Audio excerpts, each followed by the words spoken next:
ప్రమాదం ప్రస్తుతం అక్కడి పరిస్థితిని మా ప్రతినిధి ఆదిత్య పవనం కైలాసపట్నం నుంచి ప్రత్యక్ష ప్రసారం ద్వారా అందిస్తారు. అనకాపల్లి జిల్లా కోటగురుట్ల మండలం కైలాసపట్నంలో మనం ఉన్నాం. ఇక్కడే ప్రమాదం జరిగింది. సరిగ్గా మధ్యాహ్నం ఇక్కడ స్థానికులు చెప్తున్న ప్రకారం మధ్యాహ్నం 12:30 సమయంలో ఈ ప్రమాదం జరిగింది. ఎందుకంటే ఇక్కడ బాణాసంచా తయారు చేస్తున్నారు. ఈ చుట్టుపక్కల ప్రాంతాల్లో జాతరలు ఉన్నాయి, పెళ్లిళ్ళు ఉన్నాయి. వాటి మీద వచ్చినటువంటి పెద్ద పెద్ద ఆర్డర్లు ఉన్న కారణంతో తారాజువలు చిన్న చిన్న బాంబుల్ని తయారు చేసేటువంటి ఒక బాణాసంచా కేంద్రం ఇది. మనం చూడొచ్చు, చాలా పెద్ద ప్రాంతంలో ఇదంతా విస్తరించి ఉంది. సరిగ్గా మధ్యాహ్నం 12:30 ఒకసారిగా ఇక్కడ భారీ శబ్దం వచ్చింది. శబ్దం వచ్చి పెద్ద పేలుడు సంభవించింది. ఇక్కడే మొత్తం అంతా కూడా ఉన్నటువంటి ఇప్పటికే బాణాసంచా ఉన్న ప్రాంతం కావడంతో ఈ పేలుడులో బాణాసంచా అంతా పేలింది. ఫలితంగా 8 మంది మృతి చెందారు. ఇక్కడికిక్కడే 8 మంది మృతి చెందారు. మరో 9 మందికి క్షతగాతులయ్యారు. వారందరినీ కూడా ఆసుపత్రికి తరలించారు. ప్రస్తుతం 3 క్షతగాతులు నర్సీపట్నంలోని ఏరియా ఆసుపత్రిలో ఉన్నారు. 6గురిని విశాఖపట్నంలో ఉన్నటువంటి కింగ్ జార్జ్ ఆసుపత్రికి తరలించారు. అయితే చాలా బాధాకరమైన విషయం. అయితే మొత్తం ఈ సంఘటన జరిగిన వెంటనే స్టేట్ డిజాస్టర్ సంబంధించినటువంటి దళమంతా వచ్చింది ఇక్కడికి. సహాయక కార్యక్రమాల్లో వాళ్ళంతా పాల్గొన్నారు. సహాయక కార్యక్రమాలు ఇంకా కొనసాగుతున్నాయి. ఎందుకంటే ఇక్కడ అంతా కూడా బాణాసంచా ఉంది. ఒక 2 రోజుల్లో ఈ ప్రాంతంలోనే ఒక భారీ జాతర జరుగుతుంది. ఆ జాతరలో బాణాసంచా ప్రదర్శన చేయడం కోసం ఏర్పాటు చేశారు. ఒక నిర్ణయం తీసుకున్నారు. అందులో భాగంగానే బాణాసంచా తయారు చేస్తున్నారు. అందులో ఈరోజు చాలా ఎక్కువ ఎండ ఉంది, విపరీతమైనటువంటి ఎండ ఉంది. ఎండ సమయంలో ఎందుకంటే బాణాసంచాని దట్టింపు ప్రక్రియ ఉంటుంది. అవి బాగా వెలగడం కోసం, అవి బాగా పేలడం కోసం దట్టింపు ప్రక్రియ జరుగుతుంది. ఆ దట్టింపు ప్రక్రియలో ఏదైనా చిన్న పొరపాటు జరిగి ఉంటుంది.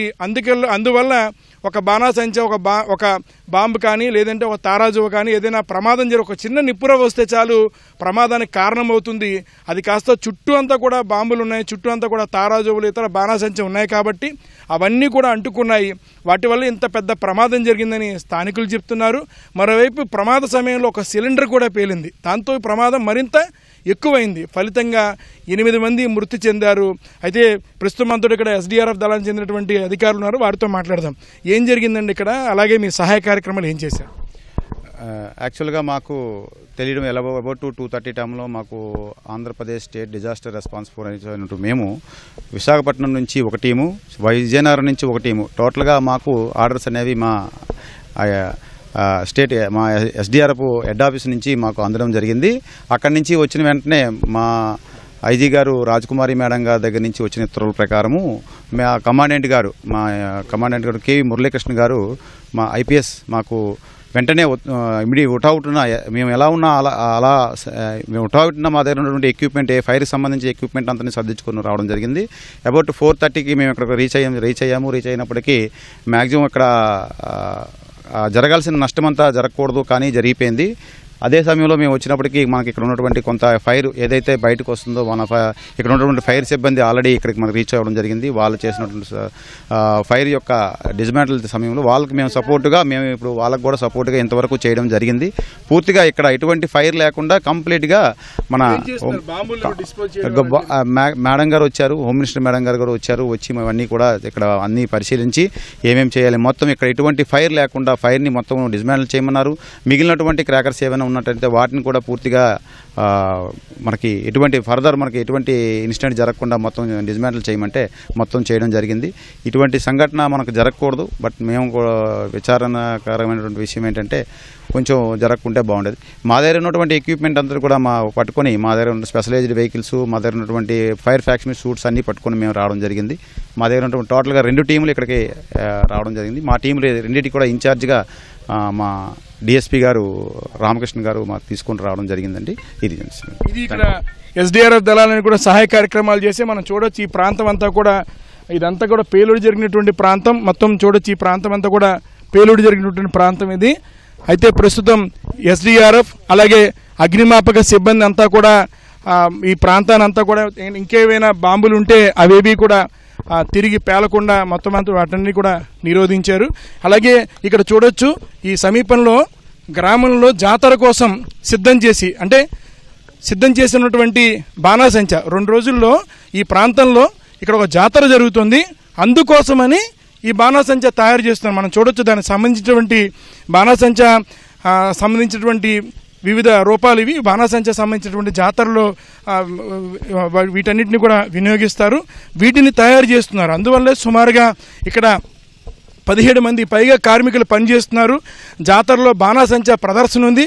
ఆ ప్రదర్శన కోసమే మొత్తం ఇక్కడ ఉన్నటువంటి కార్మికులంతా పనిచేస్తున్నారు. ఆ సమయంలో ప్రమాదవశాత్తు ఈ యొక్క అగ్ని ప్రమాదం జరిగింది. ఒక్కసారిగా ఒక నిప్పురవ్వ మొత్తం ఈ అగ్ని ప్రమాదానికి కారణమైంది. ప్రస్తుతం అయితే ఫోరెన్సిక్ అనకాపల్లి జిల్లా నుంచి పోలీస్ ఫోరెన్సిక్ ల్యాబొరేటరీ నుంచి అధికారులు కూడా వచ్చారు. వారంతా కూడా ఈ ప్రాంతాన్ని పరిశీలిస్తున్నారు. అసలు ఈ ప్రమాదానికి గల కారణాలనే దాన్ని అన్వేషిస్తున్నారు. ఇక్కడంతా కూడా క్షుణ్ణంగా పరిశీలన చేస్తున్నారు. ప్రతి అణువుని కూడా ఫోరెన్సిక్ చెందినటువంటి అధికారులు క్షుణ్ణంగా పరిశీలిస్తున్నారు. పరిశీలించి ఈ ప్రమాదం గల కారణాలని అన్వేషిస్తున్నారు. ప్రధానంగా అనకాపల్లి జిల్లా నుంచి బృందం ఇక్కడికి వచ్చింది. ఫోరెన్సిక్ ల్యాబొరేటరీ బృందం ఈ ప్రాంతానికి వచ్చింది. ప్రమాదం జరిగినటువంటి ప్రాంతం ఇదిగో ఇక్కడే ఉంది. చూడండి, తునాతునకలు అయిపోయింది. ఆ బాంబు ఇక్కడ ఉన్నటువంటి బాణాసంచా పేలుడు దాటికి తునాతునకలు అయిపోయినటువంటి కనిపిస్తుంది. ఇక్కడే ఇదే మొత్తం బాణాసంచా తయారు చేసేటువంటి ఆ ప్రాంతం కార్ఖానా ఇదే. మనం చూడొచ్చు, మొత్తం కుప్పకూలిపోయింది. ఒక్కసారిగా పేలుడు శబ్దం దాటికి కుప్పకూలిపోయింది. ఇక్కడే కార్మికులు పనిచేస్తున్నారు. ఇక్కడ పనిచేస్తున్నటువంటి కార్మికుల్లో 8 మంది మృతి చెందారు. మిగిలినటువంటి సుమారుగా మరో 8 మందికి క్షతగాతులయ్యారు. వారందరినీ కూడా ఆసుపత్రికి తరలించారు. ఇక్కడికి సంఘటన జరిగిన వెంటనే పోలీస్, రెవెన్యూ, ఇతర ప్రభుత్వ సిబ్బంది అంతా కూడా వచ్చారు. వైద్య సిబ్బంది కూడా వచ్చారు. వారంతా వచ్చి క్షతగాతులను ఇక్కడి నుంచి సుమారుగా ఇక్కడి నుంచి 2 కిలోమీటర్లు ఉంటుంది. రోడ్డుకి వెళ్ళడం అంటే 2 కిలోమీటర్ ప్రాంతం ఉంటుంది. అక్కడ దాకా తీసుకుని వెళ్ళి వారందరినీ అంబులెన్స్లో ఆసుపత్రికి తరలించి వారందరికీ కూడా ఉన్నతమైనటువంటి వైద్యాన్ని అందిస్తున్నారు. మనం చూడొచ్చు, ఇదంతా కూడా పేలుడు జరిగినటువంటి ప్రాంతం ఇది. ఈ పేలుడు జరిగినటువంటి ప్రాంతం ఇది మనం చూడొచ్చు ఎంత దారుణంగా ఉందో.